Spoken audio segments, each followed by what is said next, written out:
What is going on, YouTube? And welcome back to my channel, JoJo Speaks. Thank you all so much for joining Dustin and myself for this being our review for 90 Day Fiance Season 12, Episode 16. A couple things I want y'all to do before we get started. Make sure you subscribe to my channel. Press that big white subscribe button. It is free and easy to do. It takes less than a second to mash that thing. So why don't you go ahead and mash it for it, brother? Be sure to leave a thumbs up for this video. Let me know you're enjoying the content I'm putting out on my channel. Make sure you leave a comment. Let me know your thoughts on the various couples we're discussing in tonight's review.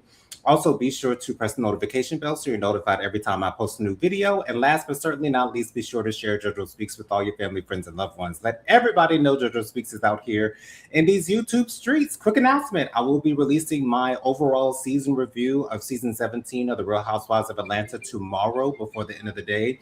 So please be on the lookout for that video. I'll be discussing a little bit about the reunion, which was a little bit of a dud to me. Like they really didn't get much accomplished in the three-part reunion, but you'll hear my thoughts on that tomorrow. Dustin, how you doing today?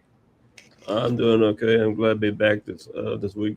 But I had some internet issues last week, so my apologies. I wasn't here last week, and I'm glad to be back this week. Absolutely. Glad to have you back, Dustin. So just want to get out the way. We won't be discussing Aisha and Maxwell this episode. They really only had one scene where they were leaving the table from Rod, like slamming it, and Aisha walking away. But she's supposed to be getting married the next day on the episode. So we won't be talking about Aisha and Maxwell, but let's move on to Josh and Katie. So Josh has two of his friends from his country, England, who have come by. He doesn't do a regular bachelor party, or Katie already had her bachelorette party, but I'm assuming this is supposed to be the equivalent of what would be Josh's bachelor party. So they go out to a bar. His two friends give him an outfit, which is to resemble, I'm assuming, I can only assume, with the outfit that he was wearing, Jerry Hollowell from the Spice Girls, who was Ginger Spice. Had the Union Jack dress on, Union Jack flag dress on. He had the red boots on. He had the red wig on. He was clearly supposed to be Jerry. I'm shocked that he didn't know who he was supposed to be. And I guess this was a little bit of a joke. They called it something. I can't remember exactly what they called it, but it started with an S. But that's what they do in England when someone is about to get married. And Josh goes back to the wedding venue where Katie is still getting things taken care of for the wedding. And I was shocked by Katie's parents' reaction to it. We didn't see Josh's parents' reaction to it, so I'm not sure if they were still at the wedding venue when he got there. But they took it well, and it was I was just shocked to see Josh in that outfit. And the first thing Katie said when she got up to him was "Why?" Which I thought that was pretty funny. But clearly, they are on the way on their way to down the aisle. Auntie Robin is here. Auntie Robin says mini stag. Thank you so much for that. Mini stag. That's what they called it, I guess, when someone is about to get married. They call it mini stag. Auntie Robin also says hi to you, Auntie Robin. And Auntie Robin also says, Dustin, good to see you back. Yes, absolutely awesome to Thank you, Auntie Robin. Dustin back in the place to be. And then Auntie Robin also has another comment saying, hi, Joe Nathan. Hello, Auntie Robin. So glad to have you with us. And then a little bit later on in the episode, they are back at Katie's parents' home. They're getting into bed, and Josh just wants to clarify that they are getting into a monogamous marriage. And Katie seemingly reluctantly agrees that it will be a monogamous marriage, although she says, she does reiterate, what if, sometime down the line, we want to maybe have a threesome with someone, and if it's consented, or if it's consensual all the way around the board, would that be okay? And Josh is, just making sure she understands that he wants to be in a monogamous relationship. I'm the same type of way. I desire to be in a monogamous relationship. I don't want to be someone's side person. I don't want to be someone's third or fourth. No. I need to be your one and only. I'm not sure exactly if Katie's going to be able to stick to that promise, but we'll see as Nope, things go on. But I Dustin, don't what think were she your is. thoughts on the outfit that Josh's friends had him wearing in this mini sag, and I also don't. the conversation I, he? di- I didn't like the outfit. To be honest with you, I don't like the outfit. Um, that's a little bit too much for me, to be honest. Okay, But I'm the type of person that doesn't like that kind of outfits. That's okay. yeah, Um, everybody can have their own opinions. We welcome their own opinions on the show, but I don't like this out. I don't like the outfit, and that's just me. And in the on the other opinions on this with this couple, I don't think that she's going to get used to that. Katie is not going to like that being one person and one person only. Katie yeah. has basically said that she wanted to be with other people from day one. So, Katie, good luck to you, and I pray for you because you're not gonna like it. But I agree with what Josh said. I support Josh this whole entire season, but I don't. Good luck to you, Katie, because you're gonna need it. You're gonna Right. need it. Auntie Robin says down in the comments, stag is a social gathering typically attended by men only. Josh did mention that he does have male friends, but they weren't able to make it to the States for the wedding. So yeah, that's where it goes with that. Let's move on to Thomas and Paula. So Right. Thomas and Paula are riding their bikes off to dinner. Paula wants to play on her phone. Thomas takes her phone and he's like, you got to wrap your arms around me. You have to hold on to me so that you don't fall off of this thing. Um, and Paula is having second thoughts about getting married. She says that she misses her family. She says that her family is going back home within a couple of days, and she doesn't want to. She doesn't want to be missing them again, and things of that nature. She calls him a son of a bitch. She says that he's so annoying. She's basically giving out all of her grievances that she has against Thomas. And Thomas's reaction to this is a little bit confusing to me. So I'm not sure if because the entire time that Paula was talking, I was like, Thomas, why don't you just let her go? Let's just let her go on her merry old way, go back to Brazil to her company with her, up to what I think she said 12 to 20 associates that works for her. Still not even sure if that's her actual company, if she's the owner of that business From down in Brazil. what she said, she is the owner, but I didn't see it. So Oh yeah, who knows if she's the owner or not? If she is, so be it. More props to you. Props to you, mama. But who knows? But Paula is basically unearthing all of these issues that she has with Thomas. She feels as though he's not mature enough, which I completely disagree with. She doesn't understand his spending habits, and I don't know if Paula having a conversation with Thomas concerning finances would yield any type of results as far as Paula being a little bit more stingy with her money. Once again, it's clear that Paula has been spending Thomas's money since she's been in America. hmm He gave her a credit card. She's been running up the bill, things of that nature. And I'm glad that Thomas is not blowing up on Paula the way that he really could if he wanted to. But this entire time that they're having this conversation, it really sounds like Paula is breaking up with Thomas. That's what it sounds like to me. And then Thomas goes on to say, what if the shoe was on the other foot? And I would say, I could just go back home and, leave you high and dry where I left you. And Paula feels as though Thomas is controlling too much of their lives together. And I don't see it as control. I just see it as Thomas wanting to make their life a little bit easier for both of them to be happy hmm in the relationship. But Paula only wants it her way. And if it's not her way, She then wants it her way or the highway. it's just Thomas being controlling. And I don't like that whatsoever. We saw in the preview that they are going to be getting married on the next episode. So apparently they're still going through with this. I don't see what Thomas's motivation is of being with Paula. I don't get it at all. I don't understand it at all. Because the thing is, when they're good, they're really good. And they really do seem like a loving, happy couple. And that was only once in this season when they were in Charlotte with Thomas's father and his stepmother. So I'm just so confused by Thomas and Paula. I don't know why he's not pushing her away more to allow her to go because it sounds as though she's giving him an ultimatum. Like either you fix this, and that, or I'm just going back to Brazil. And I'm the type of like, if you want to go, I'm not going to hold you back. I'm not restraining you. I'm not holding you captive here in America. If you want to go back home, just go the F back home. I don't care. You clearly don't care enough for me to, to alter the way that you do things. For instance, spraying the cologne, even though she said that she stopped spraying the fragrances. But it's clearly a lot more that is getting on Paula's nerves that she really hasn't been voicing. And I don't know if it's truly more things that she has an issue with, or if she's just putting these words together to make a case for her going back to Brazil. But apparently they're going to get married in the next episode, so it is what it is. But I love Thomas. I really do love Thomas, and I feel as though he deserves a woman who's going to be sensitive to his needs, sensitive to his, allergic reactions to things that he might be allergic to, sensitive to being more to be I'll more just, caring towards who I'll he is just put as it. a person. So I'll just put it this way.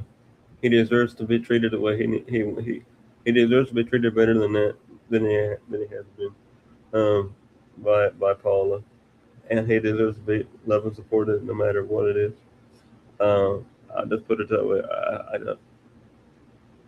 Paula is not the best person for him. I'll just say that. no, I don't not I at don't like all. I don't like Paula. I don't have any issue with him, but I don't like Paula. So that's just me. Yeah. Uh, I think Paula should just find someone who will be willing to do whatever it is that she would ask them to do, and might be more okay with her controlling more of the relationship.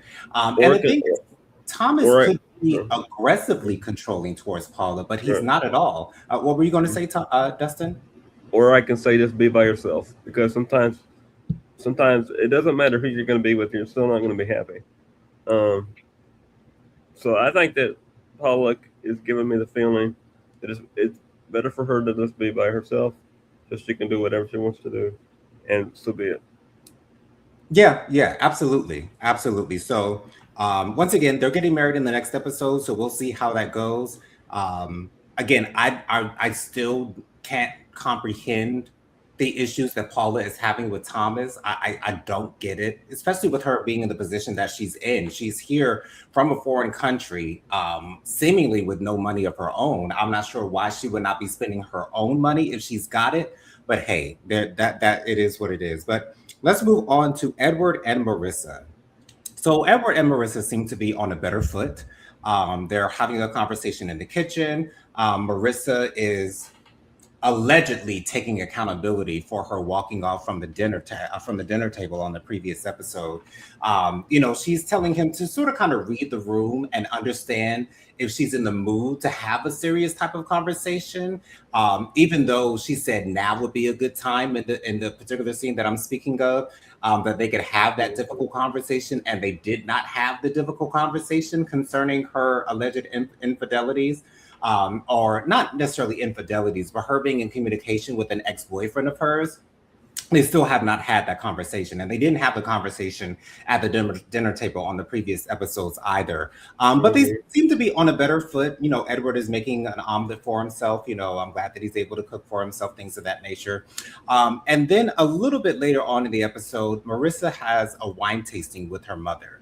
And her mother is in contact with a family lawyer.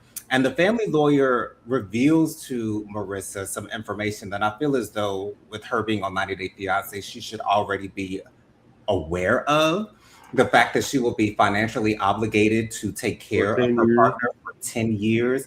Dustin has brought this point up plenty of times in our previous reviews. So I don't know how it is that Marissa was not aware of this information prior to coming onto the show.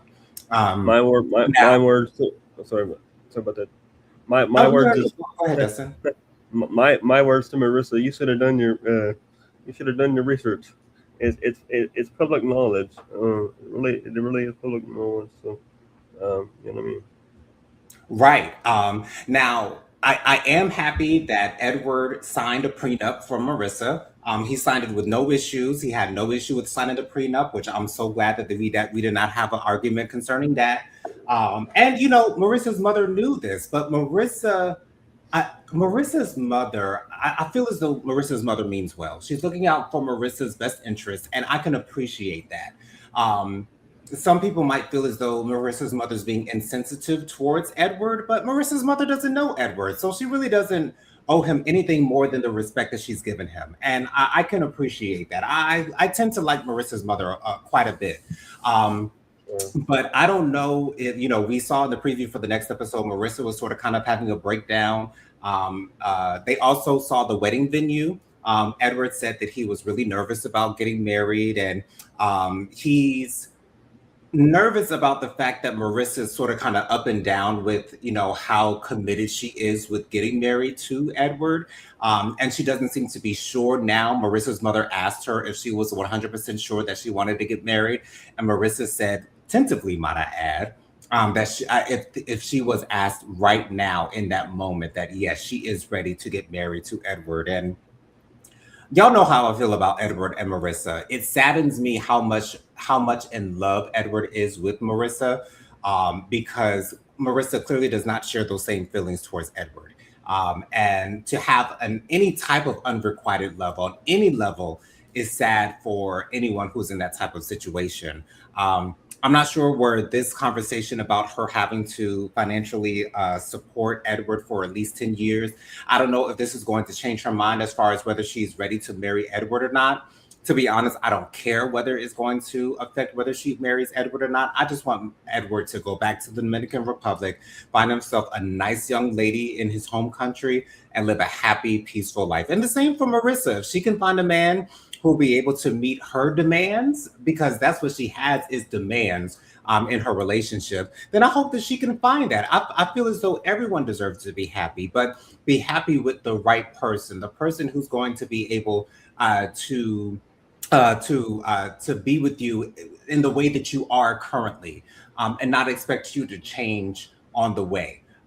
So I don't know if this is going to change. So Dustin, do you think that this conversation about her having to support Edward for 10 years is going to change her opinion as to whether she's get ready to get married to Edward or not? no, I do not. Oh, so you think she's going to go through with the wedding? I think she's going to go through with it as well. I think they're going because we're getting very close to the end of the season, Hmm. and I think it's the show has already been filmed. Yes, there's been people in the past that have left a long time ago, Hmm. but I don't think Marissa is going to go through this whole show and not get married to um, Edward. Um, I think she's going to have to realize that she's going to have to pay support him for 10 years, no matter what. Um, say Right. she's one that she's one that signed up for this show, so um, you're gonna have to pay the price. Right. And I also want to speak on the point that Marissa's mother brought up with the Mm. fact that Marissa would have to financially support Edward for 10 years. Marissa's saying that that money will be taken out of her grandchildren's hands, which I can agree with. Essentially, yes, that will be happening. Marissa didn't get any details as to, how much, Well, the we don't uh, have to worry about Marissa and me, in my opinion, with her money because she's very she's very well off. She has a very good job, and she's very well known, so she'll have no issues with that. She'll have no. Absolutely. We have a new viewer in the house. We have Megan Markle 7460 says hi. Hi, Megan. Thanks so much for joining us. Hope you're enjoying your day so far. And thank you once again for joining us. And hopefully you'll enjoy this review that we're doing. Let's move on to Shay and Annabelle. So Shay and Annabelle, they're at their home out in the woods, or Shay's home out in the woods, and they're going to get married. All three of Shay's daughters are there. He's got some family friends there, things of that nature. We found out, or at least I found out, I had not heard of this in prior episodes, but we find out that Annabelle actually has a daughter, and she was actually married before as well. She's been divorced, and I'm interested that, Annabelle has a daughter. I'm not exactly sure how old the daughter is. She did not mention that during the episode. I'm not exactly sure what their relationship is like, if they're really close or if they're, not in contact, whatever the case is with I'm sure if they had a bad relationship, Annabelle would have mentioned it. But I'm so happy to see the camaraderie amongst Annabelle and Shay's daughters. I'm so glad that they're all getting along now. Although I didn't appreciate the fact that Allison literally wanted to break up Annabelle um, and Shay's relationship and their marriage, I'm so glad that she's come around. And I'm so glad that things are working out in their best interest. Meghan Markle comments her daughter is almost 30. Thank you so much for that information, Meghan. I had no idea about that. Um, so yeah, it's really nice. I love the way that I love that Shay's daughters is doing Annabelle's hair, doing her makeup. It's just so sweet to see. I love the hairstyle that they gave Annabelle. It actually made her look younger to me. It looked like a young girl's hairstyle. It was really, really pretty, really beautiful. Annabelle was very emotional throughout the entire time. Shay was even emotional during the wedding nuptials as well. I thought it was just so sweet all around. I just hope that Annabelle understands that things are probably not going to change with Shay and the way that he interacts and treats his daughters. He's probably going to continue to give them money. He's probably going to continue to allow Allison to live in her house rent free. Meghan Markle says she needs a facelift though. I wouldn't agree with that, Megan. But Annabelle's got some age on her. She's in her 50s, so we can't expect to have everyone to But have doesn't a big but future. let me ask you a question, John. Maybe I heard wrong. Doesn't he want kids though? I don't think he wants Shay. You mean Shay? You think Shay wants more kids? Yeah, because I thought when they first met that he wanted more kids. But maybe I was wrong. Yeah, I don't remember Shay discussing more kids with Annabelle or Annabelle and Shay discussing that particular topic. That's I, I my could be I mistake. could be wrong about My that. They might my, have talked about that. my mistake. I thought. My Olivia mis- is here. Olivia says, "Hey everyone, happy Monday. Happy Monday to you, Olivia. Thank you so much for joining us for this review." So yeah, and I'm so glad also that Shay and Annabelle spoke about Shay's will, and Shay has reiterated that he didn't say exactly who's getting what money, but he did say that Annabelle would be taken care of if anything were to happen to him. And I was so nervous that the daughters were going to bring up the subject with Annabelle while they were doing her hair and makeup. Thankfully, they did not. So I'm so happy about that. So I thought the wedding nuptials were beautiful. I thought that their wedding was beautiful, had beautiful scenery. Shay's vows that he wrote personally for Annabelle were so beautiful. We didn't hear Annabelle say any vows to Shay, so I don't know if they just cut that out altogether. I don't know if she just said your regular run of the mill vows. What most people who are getting married say during their wedding.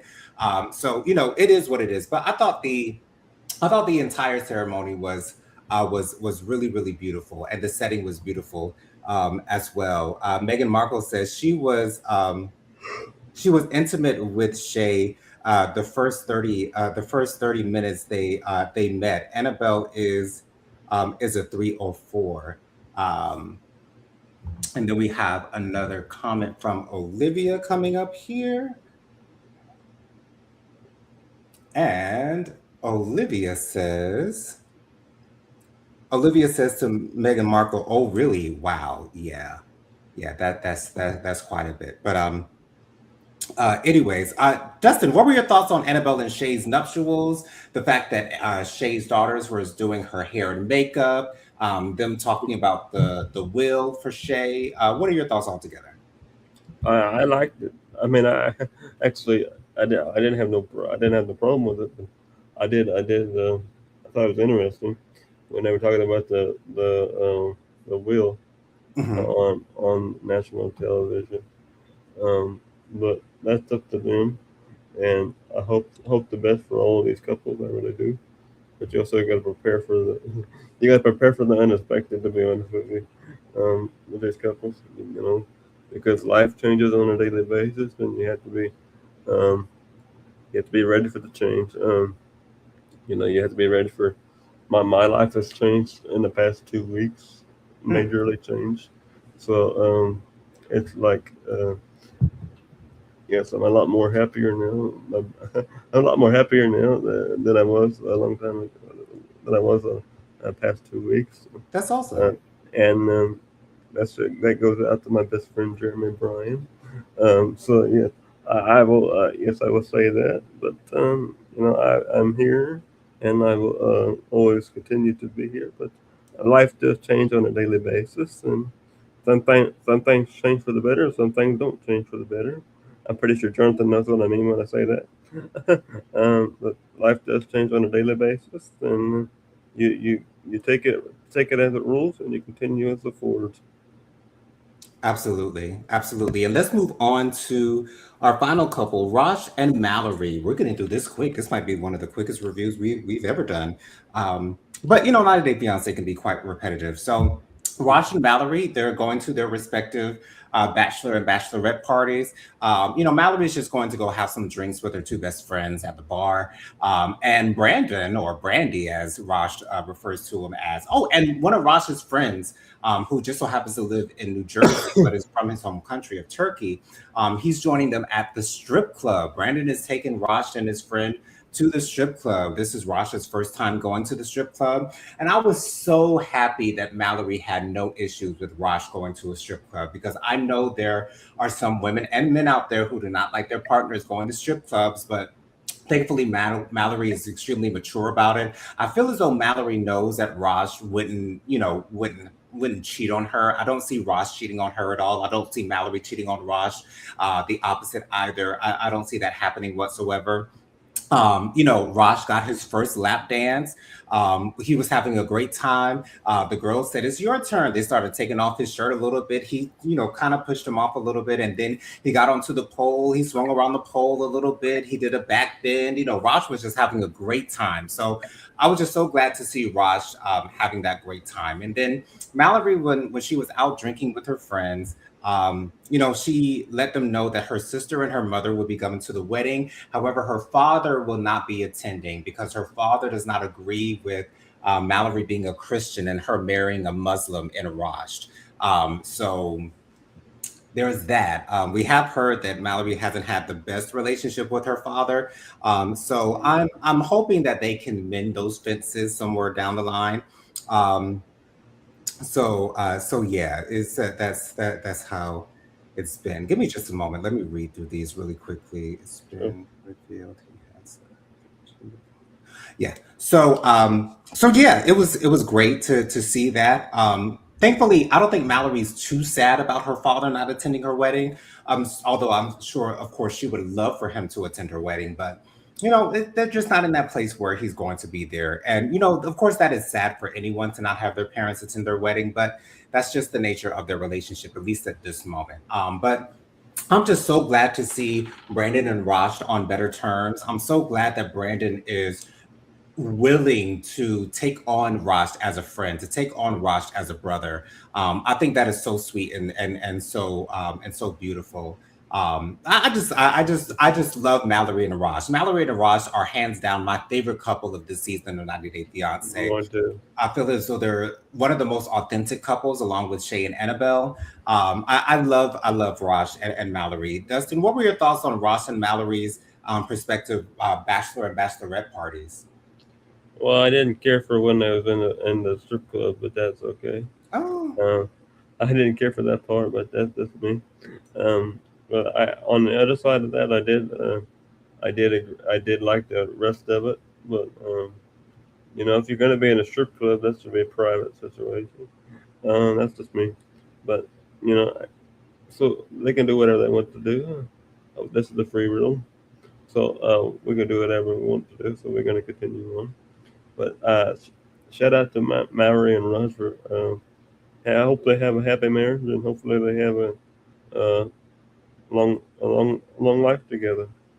because as like I said, your life as like I said, life is very short, and you're not promised tomorrow. Neither one of us are promised tomorrow. Jonathan and I are not promised tomorrow.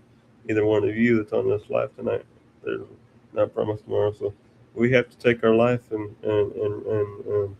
make the changes. Like I've been talking about the changes for the past few weeks for me.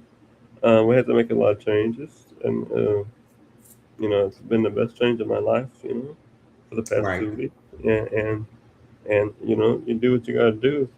Sometimes changes are not for the better. Sometimes changes are for the sometimes changes are hard to make, but it's been the best change of my life to have my best friend right by my side at any time that I need him, and I can always reach out to him, and he can always reach out to me, and I will always say that. And shout out to Team Jeremy Brown. Shout out to my whole entire team for being here as well.